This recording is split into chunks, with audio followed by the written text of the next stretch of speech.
Hi കൂട്ടുകാരെ, എല്ലാവർക്കും ഇന്നത്തെ എൻ്റെ പുതിയ വീഡിയോയിലേക്ക് സ്വാഗതം. അപ്പോൾ ഇന്നെനിക്ക് കുറച്ച് ചക്ക കിട്ടിയിട്ടുണ്ട്. അത് വേവിക്കുന്നതാണ് ഇന്നത്തെ എൻ്റെ വീഡിയോ. പിന്നെ കുറച്ച് കിളിമീൻ കിട്ടിയിട്ടുണ്ട്, അതും കൂടി നമുക്ക് റെഡിയാക്കി എടുക്കാം. ചക്ക വേവിക്കുന്നതൊക്കെ ഒരുവിധം എല്ലാവർക്കും അറിയാം, എന്നാലും അറിയാത്ത ആളുകളുണ്ട്. ചില സ്ഥലങ്ങളിൽ ഇത് ഉണ്ടാക്കാറില്ല, അവർക്കും കൂടി ഇത് ഉപകാരമാവും. അപ്പോൾ ഇതാ നമുക്ക് കിട്ടിയ ചക്കയാണ്. അത് ഞാനിതാ ഇങ്ങനെ വെട്ടിയെടുത്തിട്ടുണ്ട്.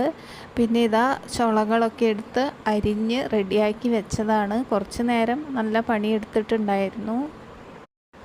അരിഞ്ഞ് വെച്ച ചക്ക വേവിക്കാനായിട്ട് ഒരു പാത്രത്തിലേക്ക് ഇട്ട് കൊടുത്തിട്ടുണ്ട്. അതിലേക്ക് 1 കപ്പ് വെള്ളം ഒഴിച്ചു കൊടുത്തിട്ടുണ്ട്. ചക്കയ്ക്ക് അധികം വെള്ളം ആവശ്യമില്ല, പെട്ടെന്ന് തന്നെ വേവുന്നതാണ്. ചിലർ കുക്കറിലൊക്കെ വെക്കാറുണ്ട്, എനിക്ക് കുക്കറിൽ വെക്കുന്ന അത്ര ഇഷ്ടമല്ല. പിന്നെ ആവശ്യത്തിന് മഞ്ഞൾപ്പൊടി ഉപ്പും കൂടി ഇട്ട് കൊടുത്ത് അടച്ച് വെച്ച് നമുക്ക് വേവിക്കാം. പെട്ടെന്ന് തന്നെ വെന്ത് കിട്ടും കേട്ടോ.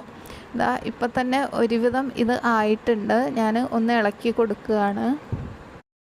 ഇനി നമുക്കിതിലേക്ക് അരപ്പ് വേണം. അതിന് തേങ്ങ വേണം. നമ്മൾ കപ്പയ്ക്ക് ഇടുന്നതിനെക്കാട്ടിലും കൂടുതൽ തേങ്ങ ചക്കയ്ക്ക് ഇടണം, എന്നാലേ ചക്കയ്ക്ക് ടേസ്റ്റ് കിട്ടുള്ളൂ. തേങ്ങ ചിരവിയത് ഞാൻ 1 മുറി എടുത്തിട്ടുണ്ട്. അതിലേക്ക് വെളുത്തുള്ളി, ചുവന്നുള്ളി, പച്ചമുളക്, കുറച്ച് ജീരകം. ചില സ്ഥലങ്ങളിൽ ജീരകം ചേർക്കാറില്ല, ഞാൻ ചേർത്ത് കൊടുക്കാറുണ്ട്. അപ്പോൾ ഇതാ കാന്താരിയൊക്കെ ഉണ്ടെങ്കിൽ നല്ലതാട്ടോ. ഞാൻ പച്ചമുളകാണ് ഇട്ട് കൊടുത്തിട്ടുള്ളത്. അത് നന്നായിട്ട് അരയ്ക്കേണ്ട, ഒന്ന് ചെറുങ്ങനെ അരച്ചാൽ മതി. അത് അരച്ചത് ഇട്ട് കൊടുത്തു. കുറച്ച് കറിവേപ്പില കൂടി ഇട്ട് കൊടുത്തിട്ടുണ്ട്. അരച്ച വെള്ളവും കൂടി അതിലേക്ക് ഒഴിച്ചു കൊടുത്തിട്ടുണ്ട്. എന്നിട്ടൊന്ന് ആവി കയറ്റാൻ വേണ്ടിയിട്ട് വയ്ക്കാം. അതിൻ്റെ ഇടയിൽ ഞാൻ കിളിമീൻ നന്നാക്കി എടുത്തിട്ടുണ്ടായിരുന്നു. അത് മുളകും ഒക്കെ ചേർത്ത് വറക്കാൻ വേണ്ടിയിട്ട് വെച്ചിട്ടുണ്ടായിരുന്നു.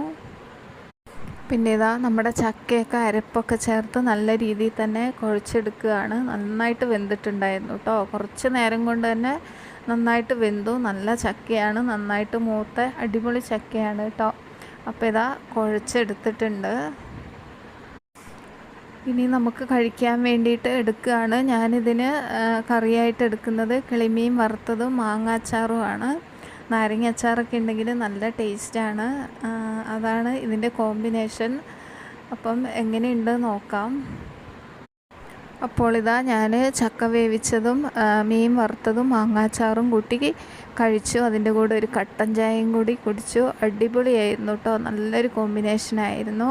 അപ്പോൾ ചക്കയൊക്കെ ഇപ്പം എല്ലായിടത്തും ഉണ്ടാവും. അപ്പോൾ ഇങ്ങനെയൊക്കെ എല്ലാവരും വെച്ച് കഴിക്കുക. അപ്പം ഇന്നത്തെ വീഡിയോ ഇത്രയേ ഉള്ളൂ. വീണ്ടും നല്ലൊരു വീഡിയോ ആയിട്ട് വരാം. ബായ്.